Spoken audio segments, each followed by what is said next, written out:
You're listening to the new WCEG network on WCEGTalkRadio.com. Click live stream tab or watch us live on your smart TV on YouTube on the WCEG network. I'm Wardell Richardson, your show host for the next hour on WCEGWood, the Hollywood of the South. We're your worldwide community empowerment group where we speak life into the community. Like us on Facebook, follow us on Twitter, and on Instagram at WCEG_talk_radio. That's WCEG_talk_radio. And at WCEG Network. That's WCEG Network.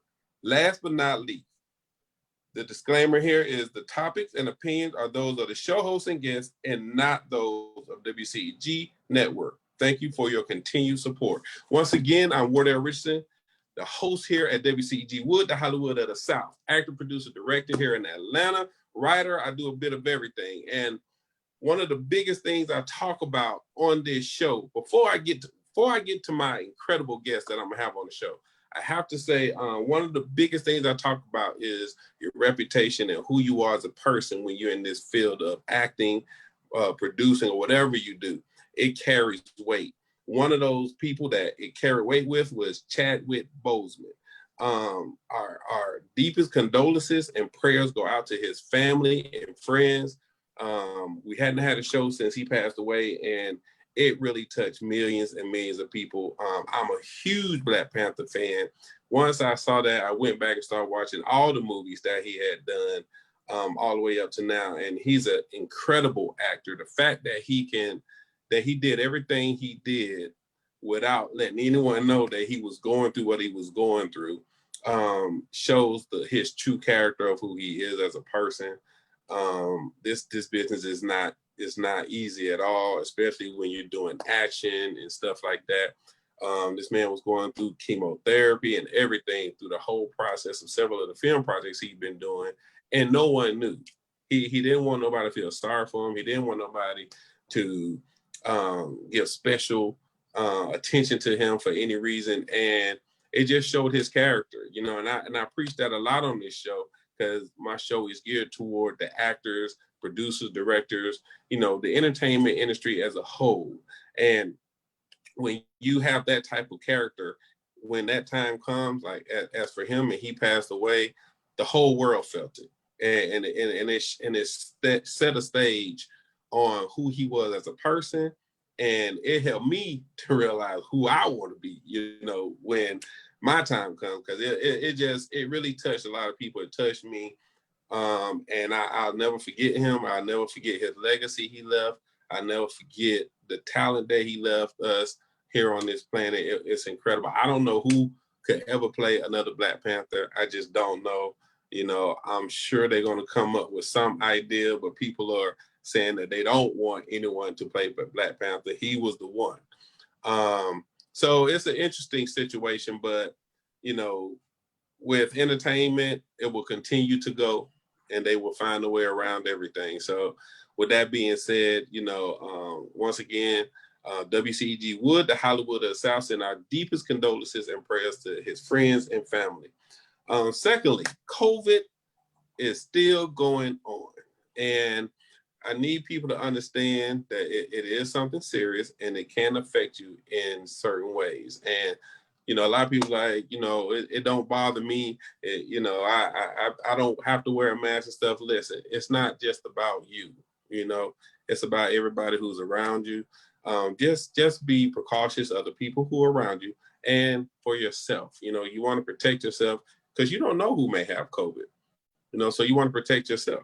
And, you know, I just recently went and got tested for COVID along with my daughter, because we've been out and everything, and I be around my grandmother a lot, who's 95 years old. So, you know, I would just die if something happened to her based off of me, you know. So with that being said, you know, I like to make sure I'm safe. I like to make sure my family's safe, and I go and I get tested. It's free. It didn't take me but 15 minutes in and out. I'm sure everyone can make time for about 15 to 20 minutes to go get yourself checked out. It's pretty simple. It's not complicated. It's a little uncomfortable when something is going up your nose like that, but it's necessary. So if you have the time, please go and get yourself tested. It don't take long. Thirdly, if you haven't yet and you have time to watch anything on Amazon or Tubi TV, make sure you check out some of the movies that I have out there. Several of the movies I star in and have produced. There's one movie out that I directed, and The Last Time, which is a well-known movie that I did. A lot of people still want to see that movie. It's been airing on Aspire TV, but we're getting ready to put that on Amazon as well. So look out for that. The other movies that are on there right now: GPS, which is a horror film; Addiction by Subtraction, which is a psychological film; Greed and Flesh, which are dramatic action films; and The 30-Day Rule, which is a romantic comedy. I also directed a movie called A Killing Secret that is airing on Amazon. I just found out that was on Amazon. It's won awards over in LA and everywhere. So I am very excited about everything that's been going on, everything that's been shot. I love this industry. I love everything about it, the good and the bad. You have long days on set. You can't wait to get off, but the end product is wonderful. So with that being said, I have wanted to get this man on the show for so long. He's a busy guy. I've been a fan for several years. He is a reality-based comedian. He's appeared alongside actors such as Columbus Short and Mr. Right. He has, in his earlier years, he was a writer and warm-up guy for Ken Whitley on Old Drama. He's opened for other comedians such as George Lopez, Steve Harvey, Cedric the Entertainer. Man, the list goes on, and we're going to talk about a lot of those things right here with my man, Rodney Perry. What is going on? What's up, Wardell? Man, I'm just thankful that you could find time to be here because your schedule is crazy. I see everything you're doing, and you found time to be here, so I truly appreciate you for taking the time out to come on WCEG. Yeah, I'm glad we was there to figure it out. Yeah, no doubt. So, with that being said, I would like for you to let people know a little bit of who you are before you got who you are today. So if you can give us a little bit of a history of, where you grew up, if you're not from Georgia, where you from, and how you made it to Georgia if you were from somewhere else.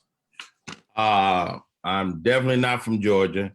I'm from Chicago, grew up on the south side of Chicago. Around my after my sophomore year of high school, we moved to Louisiana, city called Monroe, Louisiana. It's northeast Louisiana, probably about 30 minutes from Grambling University. All right. Lived there some of my formative years. Had my first child while I was there at a young age of about 18. Okay. I went on to join the Navy to be able to take care of her. And the Navy took me to New Orleans, where I did my first tour, and then to the Bay Area, where I did my second tour. So 8 years in the Navy, I get out. I know I want to act. I know I want to do comedy. So I packed up my family and we moved to LA. That's around 1998. Okay. I get to LA and immediately start, get on the ground, and you want to do entertainment, but you don't really know how to go about it. Right. So I start managing an apartment building. I did temp work, and it was 2 years, and I was there, but I really wasn't doing my passion. Right. And I ended up getting a job at the VA, and I was doing some data entry over there, and I befriended this guy. He was an amputee, double amputee. He lost both his knees, both his legs at the knee. And wow. he and I were talking, and he was just like, "Rodney, why are you here?" I'm like, well, I'm here doing data entry. He said, "No, why are you here?" I said, "Well, I came to be a comedian to entertain the world." And he's like, "You got to get out of here today. If that's what you want to do, this is not the place for you." And so I walked out of the VA that day, and I haven't done nothing but entertainment since. And so I spent 12 years in LA, and I booked a show called The Monique Show, and that show brought me to Atlanta. We bought a home here, and we've been here as of now like 11 years. Wow. So do you think if that guy who was the amputee hadn't have said what he said to give you that push, that you'd have still been trying to work in LA for a while? Or I don't know. I mean, God sends you people. I imagine if that guy didn't get through, somebody else would have. Yeah. And sometimes that's what it takes. When it's time for you, when God says it's time for you to move, he gonna make sure you move. You're gonna move, get pushed down a flight of stairs, something. So why comedy? What was it about comedy that got your attention? I mean, I've just always been that. I mean, I remember I had a teacher in second grade that would let me tell jokes at the end of the day if I would shut up. And so I had a working knowledge of what comedy was. My parents would have like parties at the house, and they would listen to records, and on the record was the comedian talking, and they would laugh, and I was mesmerized at how whoever that was on that record could make the room laugh, and they weren't there. And people like Richard Pryor, Mons Mabley, they were all on these records, these party records, and the grown-ups would listen. And my bedroom was right off the living room, so I would lay on the floor and listen and crack up myself. And so I knew what comedy was, but I didn't know how to go about it yet. Right. And comedy is a very difficult field to get into, man. That is like, you have to have a strong will. It's like anything else, man. I mean, it's difficult and it's easy. I mean, it's the only profession you can wake up one day and just be one. I mean, you don't have to go to college. You don't have to study. You can just start talking into a microphone on stage. But it takes a long time to be good. Right. Yeah. And so going into comedy, you started going into that, and that got you that also got you onto a show, Old Drama by Whitney, right? Well, Kim Whitley was the first person to hire me. I met her doing stand-up, and I gave her some notes. I saw her stand-up, and I was like, hey, try like this, try like that. And she's like, nobody has ever stopped and really helped me like that at that point. And she was like, I like you, Rodney. And so at that time, I'm in LA, I'm hustling. I then got 2 cars repoed. So my buddy Joey Wells, who was my right hand, he began to take me everywhere.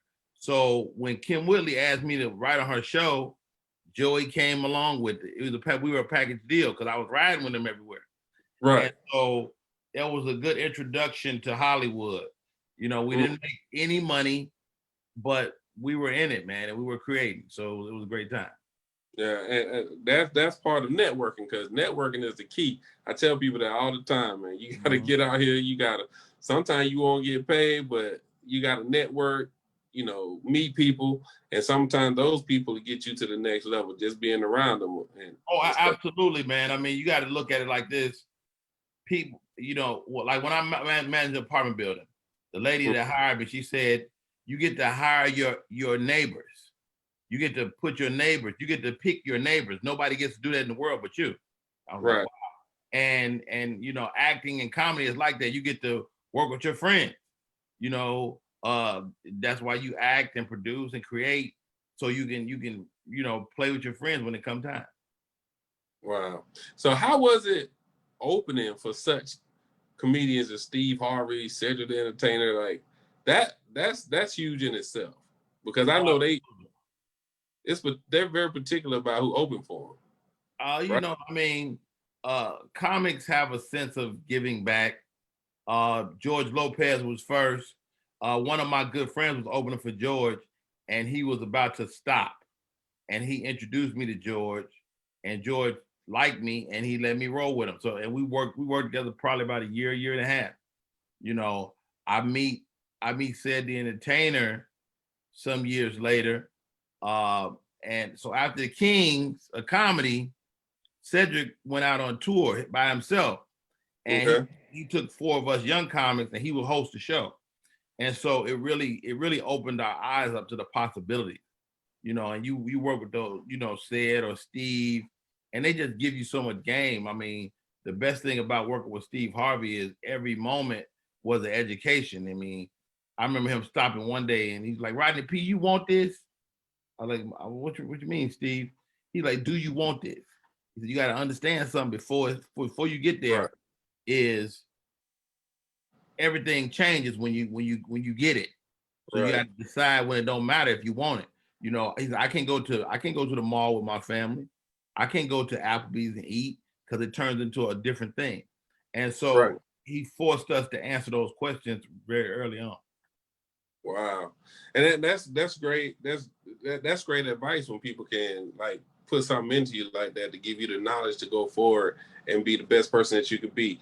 When did acting come into play? Because at some point you got heavy into the acting roles and stuff like that. When did that come into play? Well, I noticed all the comedians. So this is what happens. When you're a comedian, you go work on a weekend, and Monday and Tuesday you come back to LA and everybody like, hey man, what was you at? Well, I had a gig. All those guys that was working were also actors. And I noticed that. And I was like, okay, I probably need to give me some acting chops. And so I began to study. I went to Tasha Smith's acting studio. Okay. She called it T. And Tasha Smith was great for me personally because Tasha was a comedian early in her career. And so she understood what the demands would be for me as a comedian. And she really gave me some jewels that I use to this day. She teaches the Ivana Chubbuck technique, Right. a technique of substitution. You see people like Halle Berry use it. Basically, the idea is that you're never in a scene with a stranger. It's always some person real that you got to deal with and have some dialogue with. And so I began to learn that. And once you get confident and learn some things, you can start booking stuff. And I mean, for me, everything I've ever booked, I knew it when I was walking into the audition. I knew I was gonna get it. Wow. And that's I tell you, man, because I don't walk this auditions. I'm like, oh, I'm slam dunking this. Didn't get that call though. Right. hey, it worked both ways. I don't walk to some auditions like, I know I ain't about to get this. Yeah, man. And I have to tell people all the time, it's not about you as an actor if you don't get the role. Sometimes they just look for something. Or it could be anything. It could be you might have not the look they were thinking. Or it could be anything. Right. So how do you prepare for your stand-ups or before you go on set? What is your technique to prepare for whatever you're about to do? For stand-up, my preparation is like the day of, I'll jot down my notes of the stuff I want to say. And other than that, it's not a whole lot.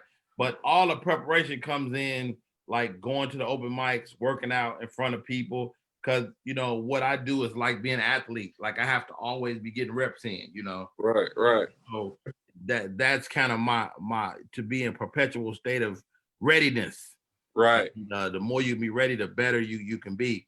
And then there's as an actor, I just try to I tell actors, learn your lines, get off book, and then everything else will fall into place.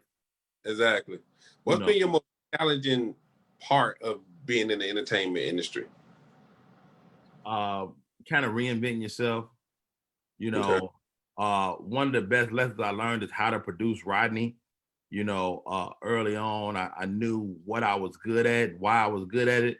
And so because of that, I was always able to kind of, see what was coming and adapt, because the game changes. 7 years ago, TV was all about comedy. Then overnight, it went to drama. Everything went to drama. And so, when drama hit, you see shows like Power and now on television and now comedy is kind of coming back. It's like a big circle. And so it's just preparation is all about the work. Right. And being prepared. Yeah.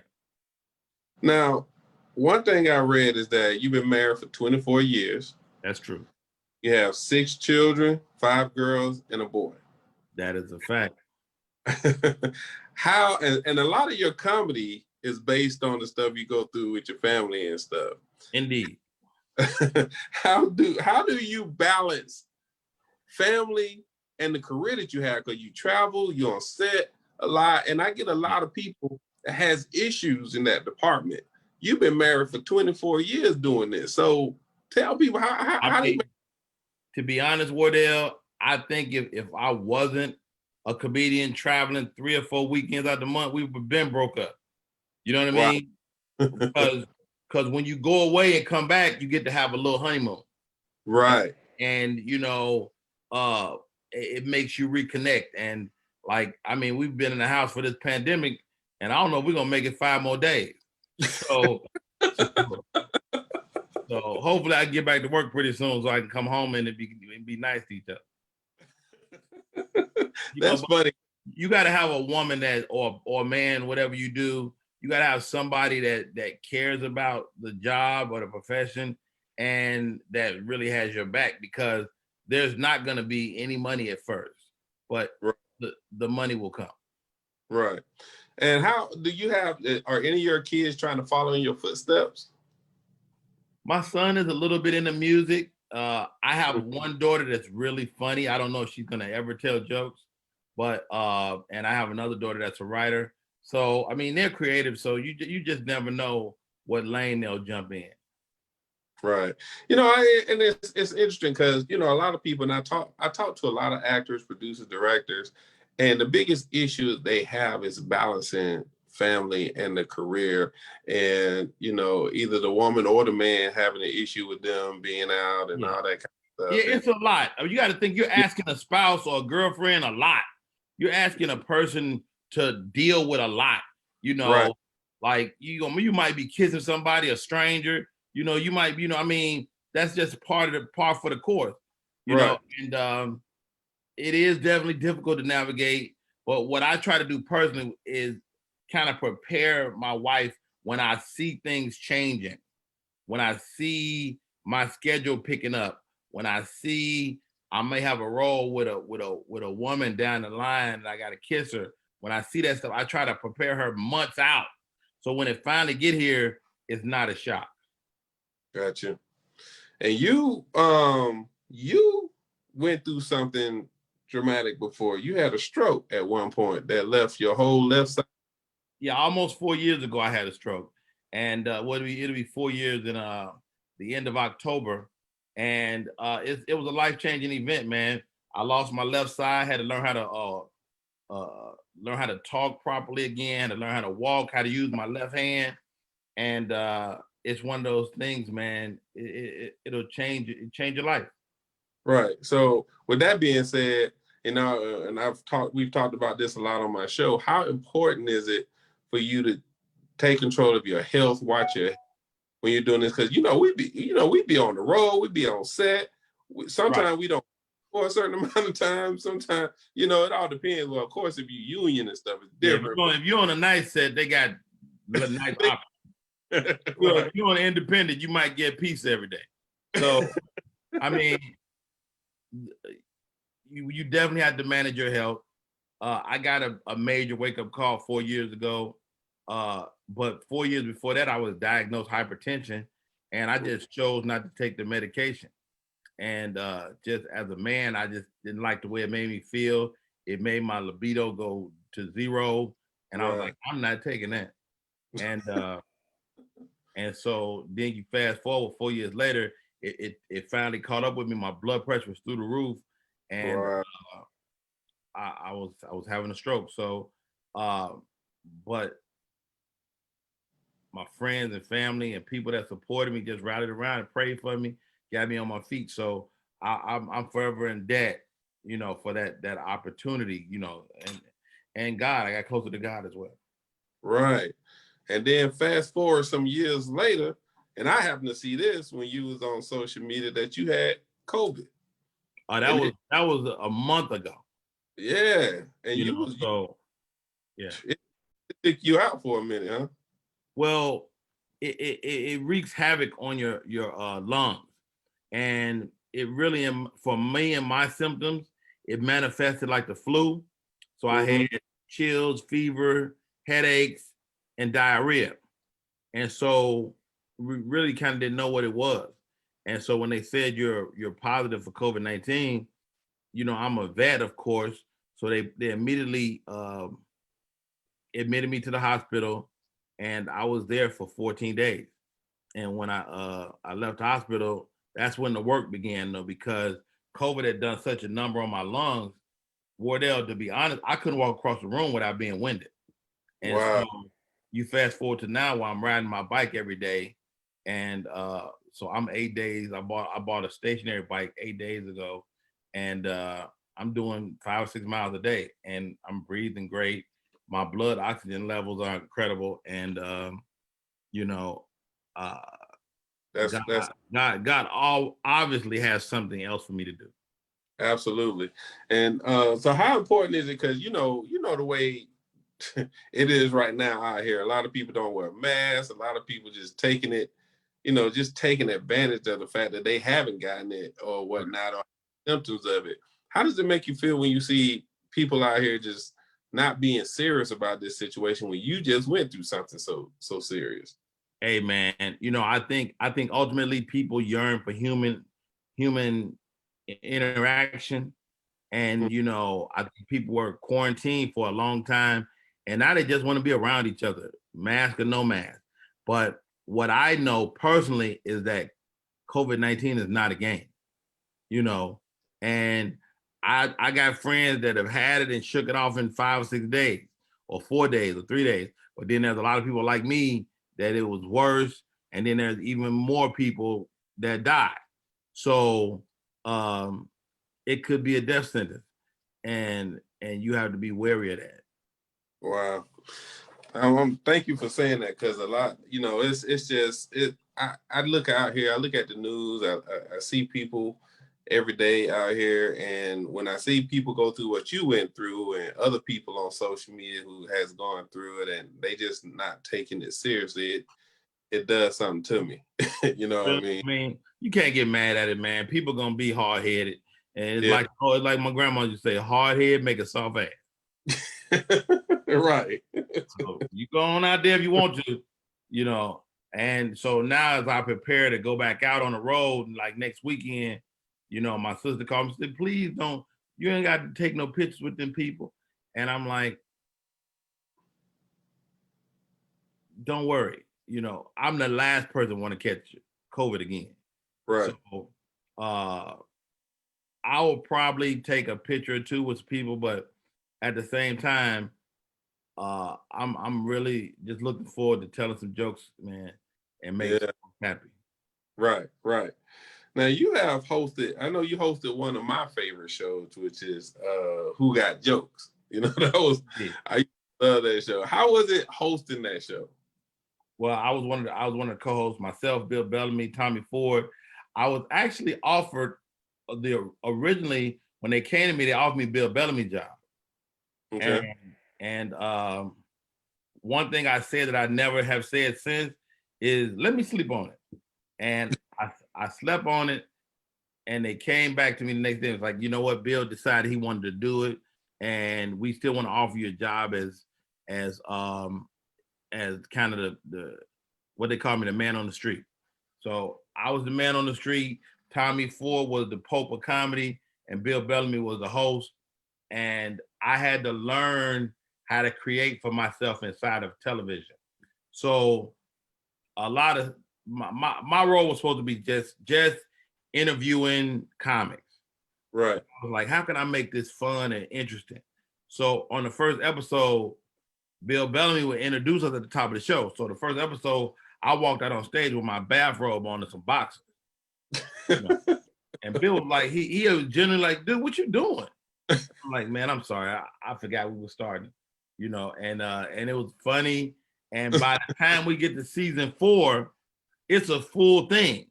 That Right. walkout at the top of the show was a bit. And Right.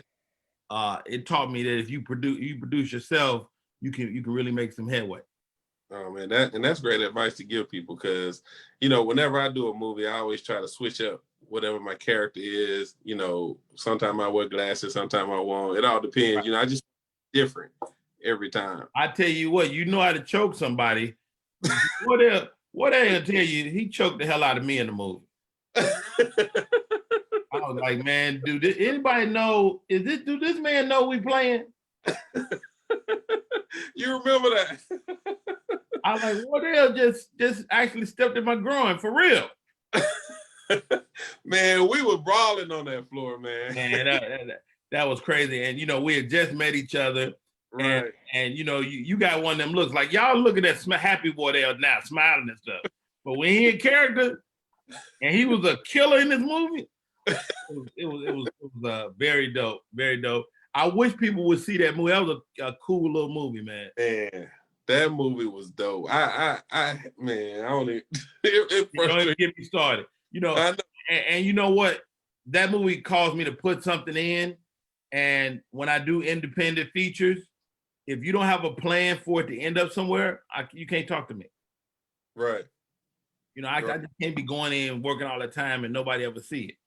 Yeah, and I'm like that too, because we put in a lot of time. Yes, we were tired that day too. Oh, dog! I mean, when you choked me and made me go out sleep for a couple, I was happy. Man, that was funny, man. Well, they'll choke me and I boo-booed on myself a little bit.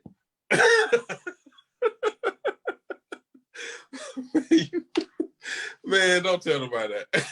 Hey, it's true, man. They called it shard. I sharded. That was funny, man. But man, I had so much fun with you. That was my first time. You're right. That was our first time meeting. And I knew you were. I was like, man, I gotta. The first time I meet this guy, we gotta brawl. I gotta choke him to death, man. Oh man! In the movie, they made it like I won the fight, but in real life, Wardell kicked my butt. Yeah. So you was able to also play a role on Madea's Big Happy Family. I actually saw that and saw you in that, man. Wow. That movie is the gift that keep on giving, Wardell. Like as an actor and a comedian, you want to get a hood classic. That's what I was, man, if I get me a Friday, let me tell you, these family movies are the best. Yes. They get a new life every family moment of the year. Easter, Christmas, Valentine's Day, anytime barbecue, Memorial, anytime family get together, one of those movies plays. I've been getting checks literally off of those two movies for over 10 or 12 or 20 years each. Wow. Because man, Tyler Perry, his movies are constantly playing, man. You can on cable, HBO, or regular TV. Every time I get people hit my Instagram, I see you on TV, I'll be like, check coming. All I see. Check coming. Man, what has been your greatest moment in doing acting? Because you've done so much, but what has been that one time you were just like, oh man, this right here just tops the cake? Man, I did an independent feature. My buddy wrote a movie. It's on Amazon Prime. It's called A Day in Detroit, or I can't think of the name of it. Once Upon a Time in Detroit. That's what it's called. And I play. It's not comedy, but the guy has some comedic moments. But I play like a dirty cop.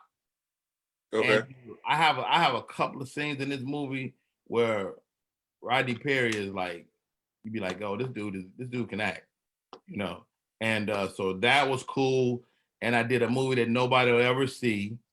I think every actor who's been in a while got one.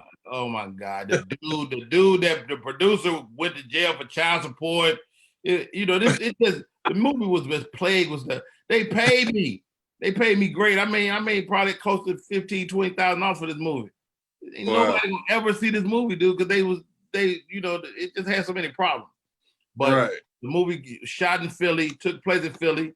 It was called The Broad Street Bully, and I was the Broad Street Bully. You know, so I went in with a look like you. I went bald headed. I took off my facial hair, and we rocked this role, man. And I had this one scene. I got a scene with this young lady on a snitch on the rooftop scene. It was like, you know, just the perfect look. They came in off of like a jib into my face real big. You know, my face covered the whole screen. And the lady is telling me some information. And I go into the story. I'm like, you know, when I was growing up, you know, my mother made chitlins on every holiday. You know, Christmas, chitlins. Easter, chitlins. I always hated chitlins. I hate chitlins, man. I asked her, I said, you know what I hate more than chitlins? A snitch. Really? Oh, Dude, wow. the scene was so cold. The way they shot it, they got like, you know, they blurred me out, you know, with my gun in the forefront. It was just a wonderful, dope movie that nobody's ever gonna see. Man, I hate that. I personally killed 8 or 9 people in this movie. I'm a serial killer. So that was a pretty serious role. Oh, it was very serious. A heavy drama. So how did that feel, having to, because you know, you being a comedian and doing stand-up and doing all these comedy roles, and then you had to switch over to do something serious. How was that for you? I mean, you know, it helps if somebody believe you can do it. Right. You know, because then being an actor is being an actor. You know what I mean? Like, you know, you rock whatever the situation is. And so comedy is easy for me, but I can do drama all day. I mean, I've been married for 24 years. I can do drama. So if you had a role that you haven't played yet, what role would that be? Because you know, I sit down sometimes. Chadwick stole one of them from me. Okay. I wanted the James Brown story to wait for me to get big enough. Right. And I gotta admit, I was hating on Chadwick until I watched him in this movie, and he was so brilliant. Because James Brown was a little guy in stature; he was like my height, and Chadwick was probably 6'2", 6'3". Right. And but man, he came and brought that character to life, man, and it was just so impressive to me. And I know a lot of James Brown history, and I was just impressed by him. So I wish that one had waited for me. I'm developing a story now. I became aware of a comedian that was around right in the 70s. His name was George Kirby. Okay. And he got caught trafficking drugs. And so I think his story is really interesting. So I'm looking for somebody to help me write the script to maybe do that, even if it's a short to start. Gotcha. I think that's very creative, man, because it's a lot of things. I tell people all the time, if you want to do something, create it yourself. You know, it's a free country, free world, man. You know, find somebody to help you write it. If you're not a writer, you know, do it yourself. Open that door. I mean, this is the dope part about the game now, Wardell. Like 20 years ago, that was really hard to say. Right. Because we were out of the loop. We wasn't in distribution. We wasn't in, but film was super expensive. Now you can shoot a movie with this. Yep. Literally. Yeah. You can move with an iPhone and it looked dope. You know, I can shoot 4K right here. Right. So digital filmmaking has evened the playing field for people of color. And because of that, you know, you can get stuff done, man. And you don't need a big old crew. You don't need a lot of lights. You don't have to. It ain't even as hard to light.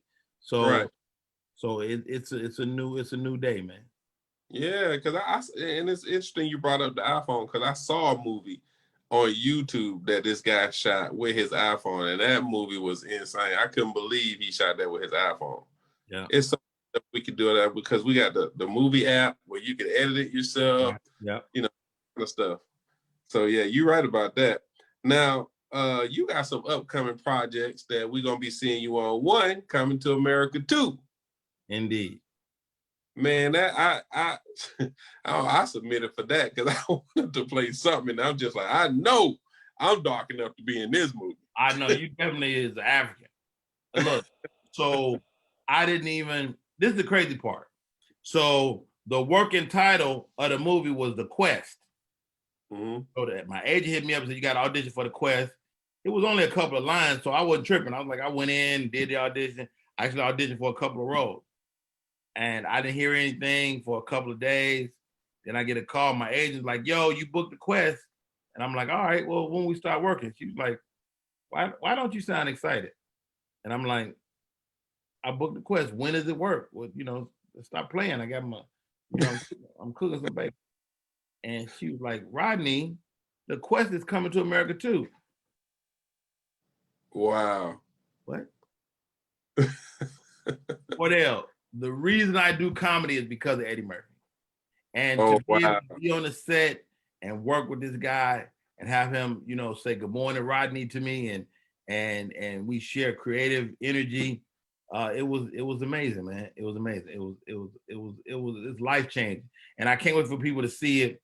I think it's gonna definitely be as good as the first one, if not better.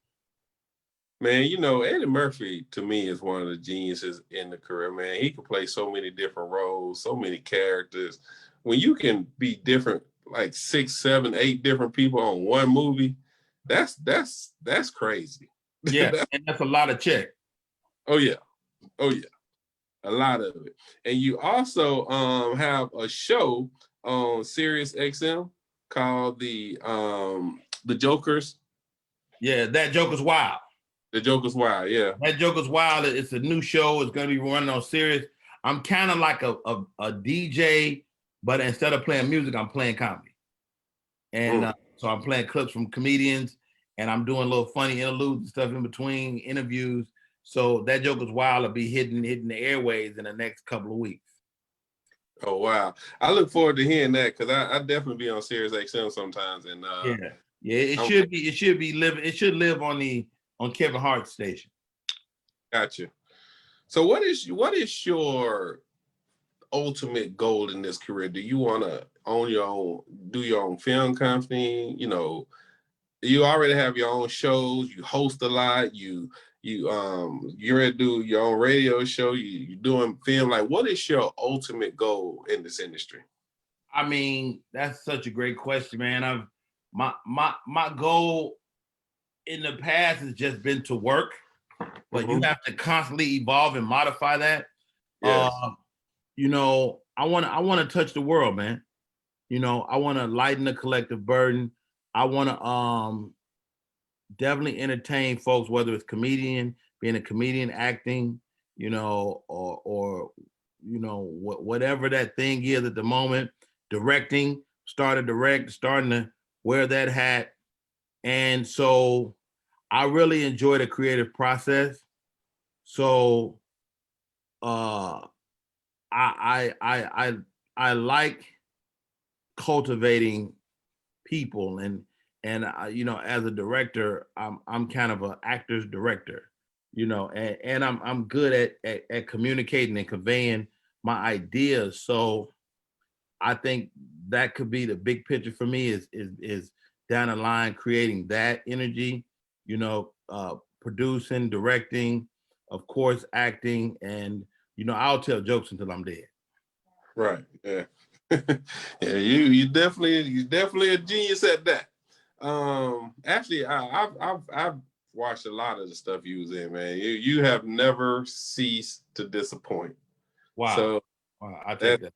Yeah, man, that's huge for me because I tell you, man, I've seen some stuff out there. There's a lot of stuff out there. I don't want to say no names of them, but I've seen some stuff out there. If that was an actor and an actress that you haven't worked with before and you would like to work with, who would that be and why? I mean, the easy answer is Denzel Washington. Mm-hmm. The actor that I admire the most is Don Cheadle. Wow, yeah. Don Cheadle is super dope to me. Whether he's playing a corporate America guy or a thug or a British cat, he's never off. You know, he's just always dead on. You know, whether it's TV or movies, the guy is just a really dope actor. I really would like to share the screen with him to learn from him. You know, Yeah. even if he was directing me, that would be like a dream come true. Female wise, I wouldn't mind working with Taraji P. Henson. Yeah. I wouldn't mind working with her. I mean, she's a Virgo. I'm a Virgo. I think we would have some real chemistry, on screen. Yeah, I'm when you said Don Cheadle, he was one of my top because I Man, think he's one. have you ever seen Devil in a Blue Dress? Yes. Now you see the DVD of it though. No, I haven't seen the DVD. So on the DVD, they have his screen test for that movie. Really? Oh my God, dude. You see why he booked it. He does a screen test with him and Denzel, and Denzel was looking at him like, this dude is good as hell. Right. Yeah, it was crazy.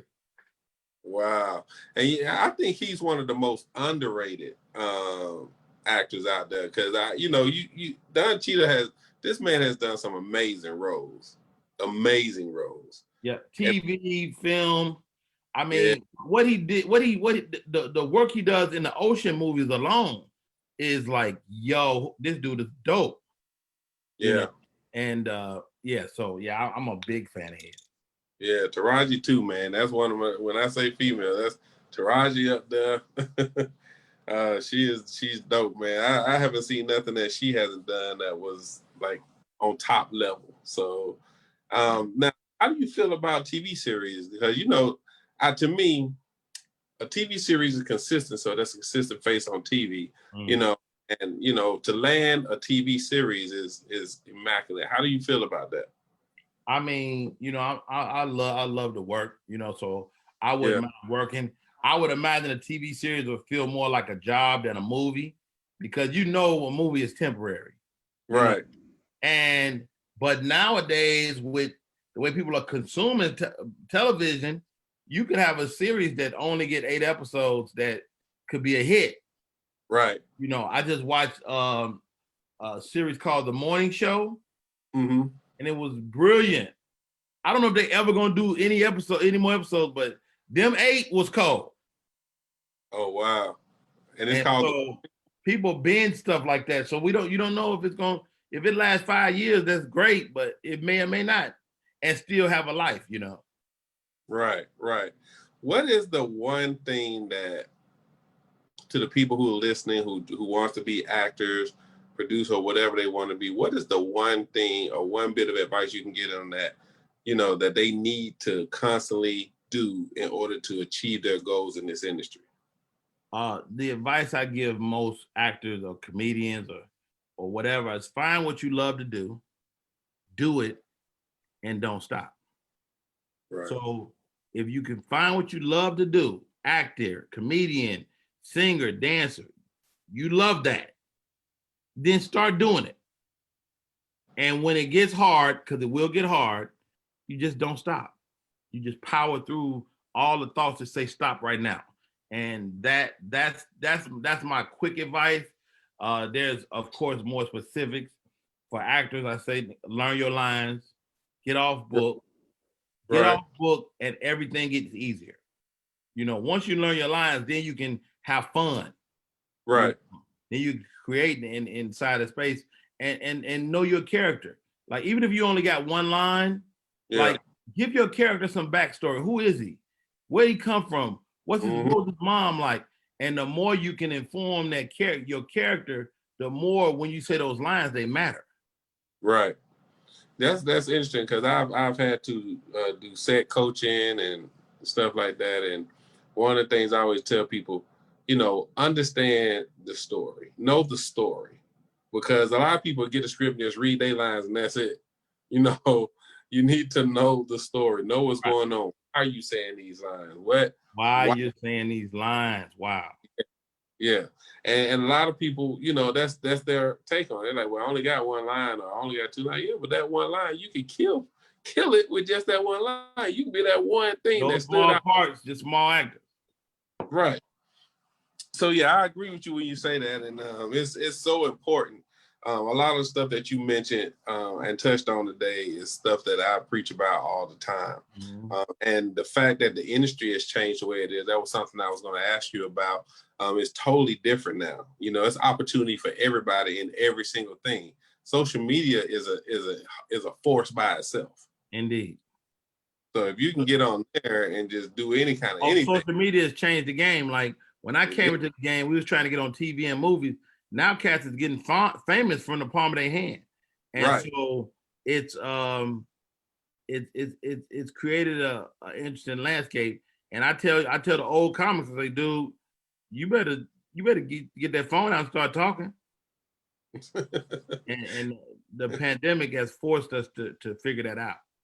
Oh man, I think one, you know, even though it was a horrible situation that happened, one thing people learn is how to improvise during this time. Oh, Because absolutely. oh yeah, people went straight, you know, all the networks, Zoom, everything just went ballistic. So Yeah. it just blew up, you know, like we are right now. I'm normally in studio, but we're on Zoom right now doing this stuff. But you also have access to people that you wouldn't have access to. Right. You know, you can make a phone call to people in LA and be like, man, I need you on my Zoom, and it's done. So you would have to have been there. They had to be in the studio with you. Wasn't even thinking like this then. You know what I mean?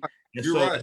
now that we're open and thinking, you know, it's forced creative people to be creative. That's right. You're absolutely right, and I appreciate that, man, because you are an icon in the industry to me. Because you've been in it for so long, man. You have done your thing. It was an honor to work. I just won't quit. You won't quit, man. You busy. You got a lot going on, and everything that you've done, man, has been the best. Like I haven't everything I've seen. So it was an honor to just bring you onto the show, have you on the show, man. I thank you for taking the time out to interview me and everything. I definitely will be working with you again. Oh, absolutely. We already talked about. I had to tell Wardell. Wardell called me pitching. Hey, Rodney, get this. I got an idea. I said, Wardell, you don't have to pitch me. Whatever you want me to do, I'm gonna do. Look, I've been working on this pitch for 3 days. Let me just listen to me. Look, man, it's an honor to have somebody like you to have that much confidence in me. Like that means the world. I'm saying, like, man, if you ever been choked by a person, you believe in them. Man, you know what I'm thinking though, and I ain't never tripped off this. You know who you look like? Oh man, you like a handsome version of Corey Holcomb. Yeah, like you like a muscular Corey, because you know he a little. Yeah. Y'all could be related. You know, that's my homeboy from Chicago. Really, most people say I look like the dude from the Wood. What's his name? Yeah. What's his name? Yeah, I usually know his name. Favorite. Right? But you got a Corey, like your eyes like Corey, your eyes come down a little bit. Look at him. I'm gonna do a split screen and put it on my IG. Okay, I definitely got to see that, because that was the first time somebody said I look like him. I got to see that. Yeah. But man, I so appreciate you, man, for being on the show. If you, I actually asked you, how can people contact you? Because we got a lot of people, VH1, BET, you know, watching this.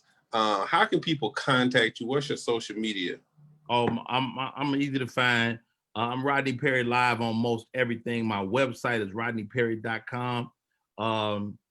And if you lean out your window and just yell, I'll be there. You know, if you throw a rock, you're gonna hit me in the head. So don't trip. No, all jokes aside, I make it a point to make myself easy to contact. So any of my social media pages, my DMs is me. So you can always hit me, and we can figure something out and do something productive.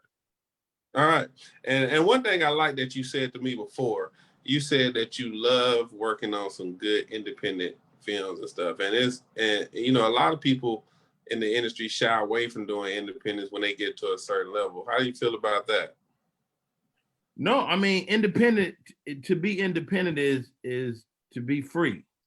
Right. You know, and again, digital filmmaking has changed the game so you can be independent. That's a gift. Being independent is a gift. So I mean, I enjoy those movies. I enjoy it that they don't have, so many people deciding what you say and don't say. Right. I like the freedom of independent film and Okay. independent television for that matter. So I do it, and more so for me because I like to stay in a state of creativity, and so Right. it helps me stay locked in. I agree with you, man. I love doing independent films. I love doing major motion picture films. It all go hand in hand to me because as long as you staying busy, you stay in your craft. I'm doing a movie right now that's got a lot of green screen, which is something I've always wanted to do. Oh wow! Yeah, it's a lot of it. And that's one of the hardest things that I've ever had to do, to pretend Acting like with somebody that's not there. yeah, and to deal with stuff that's not there. Just it's crazy, but I love it. It's something I always wanted to do just to get some practice with it, and I love it. It's a very creative thing to do, and to just imagine you in that place and you going all off your imagination. I think that's amazing. So once again, I thank you for coming on the show, man. You are an inspiration to a lot of people. I enjoyed working with you that one time that I worked with you. And cut. I really hate that movie didn't come out, man. Now that we talking about it, whoa. Man. I call that lady at least once every quarter and be like, "What you doing? What you doing?" She's like a photographer or something. She ain't even doing movies no more. Right. And it's just so frustrating. Man, that movie would have been dope, man. The whole trip. The whole concept was crazy. Yeah, so I loved it, man, and it was my chance to finally meet you for the first time. So it's been good because we've followed each other and everything since, and I look forward to working with you soon, real soon, real soon. We got some stuff cooking. Oh yeah, we do. So on that note, man, right before we leave, but you already gave some people a little bit of advice on what they should do and things like that. Once again, just before we get off, just let everybody know how they can reach you one more time. Okay, why your shirt at, Wardell? What the hell? Man, why are you on my page? Where the hell your shirt at, man? I'm sick of your muscles. I'm gonna just say it like that. I'm sick of your damn muscles, Wardell. Man, you gotta stay in the gym, man. You gotta work out in this business. Wardell, I'm sick of you already, man. You get on my nerves, man. I hate you, Wardell. Sick of you. Superhero. You fucking superhero. And this dude choked the shit out of me. Oh, man. Okay, there's no cussing on the show. I'm sorry. We're gonna bleep that out on the playback. Live though, you heard it. Man, you are hilarious. Thanks for tuning in. Thanks for tuning in to WcegWood, the Hollywood of the South. RodneyPerry.com. Holla at your boy. Rodney Perry. Once again, shout out to Chadwick Boseman, who was one of the greatest to ever, be in this entertainment business. We send prayers and our deepest condolences to his family and friends. Yes. Sure you check me out on Amazon. I got several movies. You can put my name in and some stuff will pop up. So make sure you check me out. A bunch of naked pictures gonna pop up. Make sure you check out Rodney Perry, man. Look at a lot of his stuff. He's been in a lot of things. He's hosted a lot of events and everything. Make sure you check him out. He's the bomb. I love him to death. He's a great guy. You got to make sure you go check him out. And man, get off my page, man. On that note,